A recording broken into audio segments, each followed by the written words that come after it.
नमस्कार मित्रों, अभी मैं मालदा में दूसरे प्लॉट पे हूँ जहाँ पे सुमित जी का एक नया काम और चल रहा है। और इस ज़मीन को स्कैनिंग करने के बाद मुझे नहीं पता था कि मेरी परीक्षा होने वाली है, और जब मैंने चेक किया तो पता चला कि कैंसर सेल एक्टिवेट पॉइंट है। जो बैड एनर्जी जितनी थी सबको मैंने बंद कर दिया। इनसे जब पूछा कि यहाँ किसका मकान था, किसकी ज़मीन थी, बोले नहीं पता, जिससे मैंने ख़रीदा वो किसी और से ख़रीदा था, खाली ज़मीन पड़ी थी, एक छोटा सा घर पड़ा हुआ था। तो इन्होंने पड़ोसी से जाकर के पूछा, तब पता चला कि कुछ ऐसी ऐसी बातें हैं।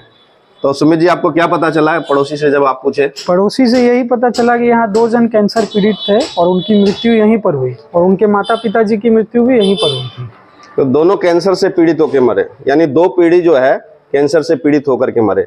तो जमीन से जो बैड एनर्जी निकलती है B17 विटामिन को नष्ट करता है, विटामिन B को नष्ट करता है। जो मैं पहले भी कहता था, आज भी कह रहा हूँ, इस पे रिसर्च चल रहा है और मैं भी रिसर्च कर रहा हूँ, मन्नन मूर्ति जी भी रिसर्च कर रहे हैं, काफ़ी लोग रिसर्च कर रहे हैं कि ज़मीन की बैड एनर्जी से कैंसर हो सकता है। ये 1000% परफेक्ट है।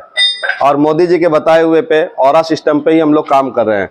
हालांकि मोदी जी ने तो उसको प्रमोट किया, बताया है कि ऑरा सिस्टम क्या है, और इस पे वैज्ञानिक लोग काम कर रहे हैं और कई कंट्रियों में इस पे काम भी हो रहा है। तो हम लोग इंडिया के अंदर में भी काम कर रहे हैं और इंडिया में बहुत बेहतरीन तरीके से कर रहे हैं।